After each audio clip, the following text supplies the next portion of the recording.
Assalamualaikum warahmatullahi wabarakatuh. Alhamdulillahi rabbil alamin. Wassalatu wassalamu ala rasulillah Nabiyina Muhammad wa ala alihi wa sahbihi ajma'in wa ba'd. Ang lahat ng papuri ay para lamang kay Allah subhanahu wa ta'ala. Pagbati, pagpugay ay sumakanyang sugunawa na si Propeta Muhammad sallallahu alaihi wasallam at gayon rin sa kanyang mga kasamahan at sa lahat ng tumangkilik sa kanyang sunnah hanggang sa pagsapit ng araw ng paghukom. Unang-una po, maraming salamat, jazakumullahu khairan sa NCMF Region 11, Directress. Kamusta na po kayo, inshallah. At sa lahat ng staff, jazakumullahu khairan. At of course, sa lahat ng bumubuo ng programa na ito, lahat ng mga sumama rito, LGU, at lahat ng mga organizations, individuals, personalities, Al-Qalam, katatapos na inabutang ko pa, jazakallah khair, napakagandang message po, inshallah. And may Allah grant us tawfiq, inshallah. Alhamdulillah, ay naimbitahan tayo to discuss a certain thing na may kinalaman pa rin sa naganap na Eid al-Adha. Ito po yung kurban, ito yung sacrificial na ino-offer ng mga Muslimin sa ganitong mga panahon. So, para maging tool siya sa society natin, napakaraming mga reflections na pwede nating gawin. No, sapagkat yung sacrifice hindi siya yung maliit na bahagi lang ng pwedeng i-offer natin yung pagbibigay ng mga karne. Actually, napakalawak ng istoryan sa likod nito kung bakit ginagawa ito ng mga Muslimin. Unang-una, ang word na kurban o kurbani na tinatawag nila is from Arabic word yan na takarrub o yung karib. Ibig sabihin, paglalapit kay Allah subhanahu wa ta'ala. Kurban itself, hindi naman ibig sabihin ng katay. No? Ang kurban is from the word na mga bagay-bagay na nagpapalapit sa atin sa Diyos. So pag sinabi natin kurban, ito yung mga anumang bagay, it is not necessary katay. Pero syempre, ang terminology, na-adapt na siya kung saan siya laging ginagamit. So, pag sinabi natin kurban, kung papalawakin natin ito, anumang mga kinikilos ng isang tao na magpapalapit sa Diyos, it is considered a kurban. Yun ang ibig sabihin nun. Pero, kapag pinag-uusapan natin yung kurban na nangyari sa Eid al-Adha, yung Adha kasi Eid, alam natin yung Eid, ito yung feast, ito yung Ada Yaud na ginagawa natin yearly. Ang ibig sabihin naman ng Adha, kaya tayo pag nagkatay, tinatawag naman nating Udhiyah, Baha. Ibig sabihin, nagkatay ka, ito naman yung pagkakatay ng diretso. Kaya Eid al-Adha, Udhiyah, dito tayo nagkakatay ng diretso ng ating mga kinakatay. So, anong ibig sabihin nito? Kailan naganap ito? Sabi sa Quran, lamma balaga ma'ahu sa'ya, ito kausap na ni Allah subhanahu wa ta'ala si Ibrahim alayhi salam. Falamma balaga ma'ahu sa'ya, nung dumating na dawaan niya sa hustong gulang, yun ang pagkakatranslate. Hustong gulang si Ismail alayhi salam, nung dumating na, at yung sa'i na tinatawag, ito daw ika yung gulang ng isang anak. Yung mga magulang dito, mga ama ng tahanan o ina ng tahanan, ang sinasabing sa'ya sa Arabic, kapag dumating na yung anak natin sa pinaka nakakagiliw nitong edad. Hindi yung maliit pa ng iyak na naiinis na tayo. Hindi na siya yung sobrang alagain. Hindi na siya sobrang alagain, pero napaka-fragile niya pa. Yun daw yung ibig sabihin. At sabi pa, yung sa'ya na yun na yung panahon na kaya na rin maglakad ng bata. Falamma balaga ma'ahu sa'ya, nung dumating na yung edad, sabi sa Quran, na kung saan ay nakakagiliw na si Ismail, yung maganda na yung itsura ng anak niya. Take note matagal na hindi nagkaanak si Ibrahim alayhi salam. Hindi siya nagkaanak sa una niyang asawa na si Sarah. Kaya, kumbaga, sabik na sabik siya.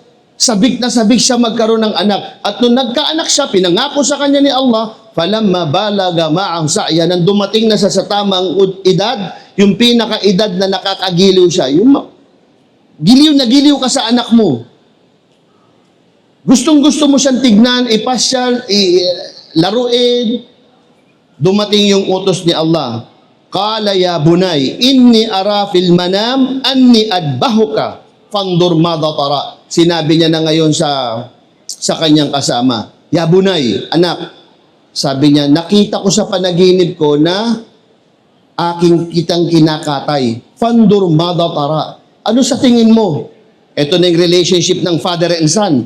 Nung sinabi ng tatay, ang alam natin, ang ru'ya ng nabi, ang ru'ya ng anbiya, ng mga propeta, it's neither wahi o amar min subhanahu wa ta'ala. Isa itong wahi, isa itong revelation, o isa itong utos mula kay Allah subhanahu wa ta'ala. Kaya doon sinabi niya, sa anak niya, na ya bunay, inni arak, nakita kita sa aking panaginip, na ikaw ay aking kinakatay, pandur mada para. Ano sa tingin mo? Ang sagot sa kanya ng kanyang anak, regularly, kapag ano niya, pag ganyan, sasagutin natin yan, tay. Propeta ka naman, Khalilullah ka, baka pwede natin pakiusapan si Allah. Gawa na lang tayo ng iba, wag ako. Pero ang sagot ni Ismail alayhis salam, wa qala ya abati, if'al ma tu'maru, satajiduni insyaallah minas sabirin. Ang sabi niya sa tatay niya, ya abati, tay, kumbaga sa atin, sabi niya, if'al, gawin mo, no? Matu'maru, kung ano yung inutos sa iyo ni Allah subhanahu wa ta'ala, tajiduni, at makikita mo ko nakabilang sa mga sabirin. Sabi niya, magsasabar ako, magtitimpi ako, gawin mo. At pagkatapos noon, ginawa na nila, eto na yon, ginawa na nila, dinala siya ni Ibrahim alayhis salam, at dinala niya dun sa kung saan ay magkakatay. Kung sino mga haji, nag-hajj ngayon, walang nag-hajj sa mga kasamahan natin, makikita natin yan doon sa Jamarat. First Jamarat, magbabato tayo, di ba? Sa dulo ng Jamarat. Pangatlong Jamarat, dun yung lugar na kung saan kakatayin si Ismail. Kaya pag nag-hajj tayo, pagkatapos natin ng Jamarat, di ba, magpupunta tayo sa Arafat, tas Muzdalifah. Pagkatapos doon, magbabato tayo sa Jamarat. Pag natapos yung Jamarat, saka pa lang tayo magkakatay. Kasi doon sa lugar na yon, pagkatapos ng Jamarat na yon, 3 Jamarat na yan, pagdating sa dulo, doon yung lugar na kung saan kinatay ni Ibrahim alayhis salam, yung kanyang anak.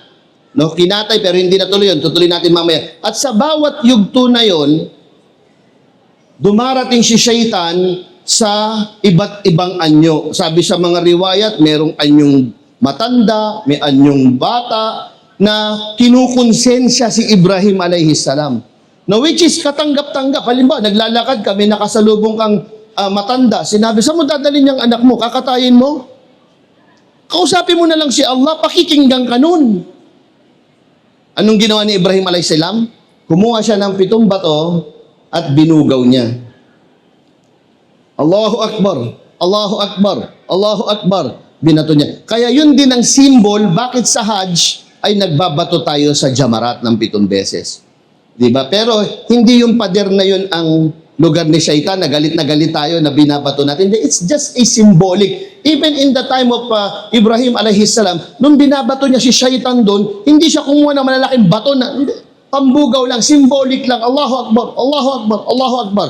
Kumbaga para mabugaw siya. Hanggang sa dumating doon, at nung kinatay na siya, ayon sa mga riwayat, ayon sa mga ulat, pagtusok ni Ibrahim alayhis salam, ayaw bumaon ng kutsilyo. Kasi inutusan ni Allah subhanahu wa ta'ala yung kutsilyo na na wag tumusok. Ngayon, ang ginawa ni Ismail alayhis salam, kinuha niya yung kamay nung tatay niya at tinutulungan niyang lumubog yung kutsilyo. At nung nando na, biglang may tumawag na sa kanya, Ya Ibrahim. Ya Ibrahim. Dito na dumating yung bigay sa kanyang hayop na para katayin. Na-test ka ni Allah, nakita o ipinakita ang iyong katapatan, at dito nagsimula. Binigay yung kakatayin at kinatay niya yun, at yun ang history ng pagkakatay. Nung kinatay yun, nagkaroon tayo ng aralin sa fiqh natin, ngayong mga laham, yung mga karne na yan, yung mga karne, ipamimigay natin. At dapat, yan minsan yung papasok sa lecture natin, na paano magiging tool sa society yung nagawang kurban. Yung laham na yung kukunin, at sabi sa fiqh, hahatiin yan. Part, kakainin. Part bibigay sa family at part isasadaka.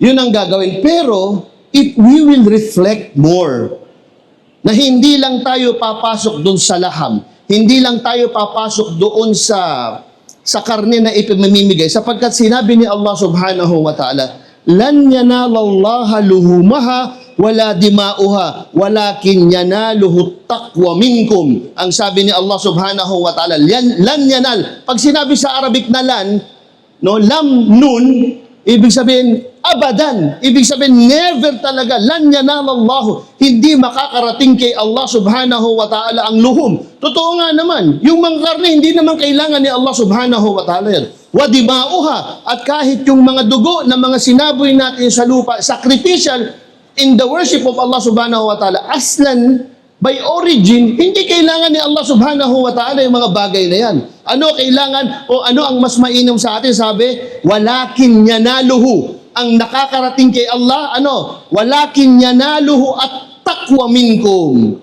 Ang nakakarating sa kanya, yung resulta ng sakripisyo, yung takwa na meron ng tao. Ano dito? Yung sacrifice natin. Kasi bago dumating yung karne na galing kay Jibril alayhi salam, sino yung anghel na may dala at binigay sa kanya, kailangan munang pumasa tayo sa pagsubok. Kailangan munang magpakita tayo ng sakripisyo. At doon tayo mas maganda mag-reflect sa ating community. Ano ang kaya nating isacrifice for the sake of our ummah, for the sake of our community as a whole, Muslim and non-Muslims? Sabi ni Allah subhanahu wa ta'ala, hindi niya kailangan ng karne. Ang kailangan niya ay ang takot na manggagaling sa inyo. At ang sabi sa Quran, lan tanalul birri hatta tunfiqu mimma tuhibbun. Ang sabi ni Allah, hindi makakarating sa inyo yung tinatawag na albirri, sinasabi, ito yung isang antas ng kabutihan na mataas masyado. Wa ta'awanu 'alal birr wat taqwa. Sabi, lan tanalul birr hatta tunfiqu mimma tuhibbun. Hindi daw anya natin makukuha yung pinakamataas na antas ng kabutihan. Be it in our ummah or society, in our family, sa lahat man ng antas, hindi mo makukuha yung the best. Hatta tunfiqu mimma tuhibbun. Hanggat hindi mo kayang isacrifice, inafak, igugol sa Tagalog, no? Wala na. I-google mo yung mga bagay na kamahal-mahal sa'yo. Mimma tuhibbun. Hindi mo ibibigay yung mga bagay na sobra-sobra lang. Yung mga sukle, o yung kaya mo lang, o yung kung ano lang ang hindi.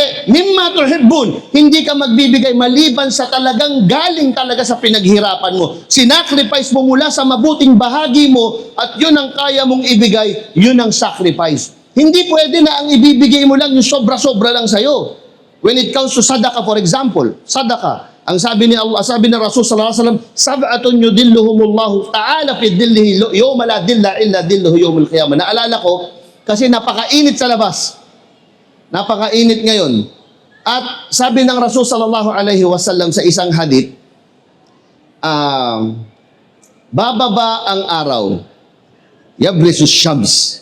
Bababa ang araw dito sa araw ng paghuhukom, miqdar, ang kanyang sukat is 1 mile, no, mil. Ewan ko sa tafsir nun, kasi iba-ibang interpretation, pero 1 mil. So sabihin natin considering 1 mile, iinit daw ang buong kalupaan.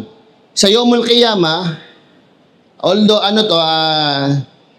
tawag dito, al-ghaib, no, al-ghaib. Although, pero ang Ahlul Kitab naniniwala din naman sa Day of Judgment. Isa sa senaryo ng Day of Judgment, papatag ang lupa. Idha zulzilatil ardu zilzalaha wa akhrajatil ardu athqalaha. Pag niyanig na daw ang lupa ni Allah subhanahu wa ta'ala, wa akhrajatil ardu athqalaha, ilalabas niya yung nasa mga ilalim. Pag natapos doon, magiging patag na lahat. Wala nang bundok, wala nang building, wala nang puno, wala na lahat. Patag lang. At ilalabas niya yung nasa tiyan nito, yun ibig sabihin yung mga namatay, ilalabas niya. So ilalabas tayong lahat ng mga nakalibing, patag na yung lupa, tas Ghurla, ibig sabihin, hubad tayo at hindi natuloy yung mga lalaki. Hubad na lahat. Tinanong pa ni Aisha radhiyallahu anha, "Ya Rasulullah, hubad ang mga tao, hindi ba magkakahiyaan?" Sabi ng Rasul sallallahu alaihi wasallam, hindi sila magkakahiyaan sa sidhi ng sitwasyon. Hindi na nila maiisip. So flat na ang lupa. Naglalakad ang mga tao.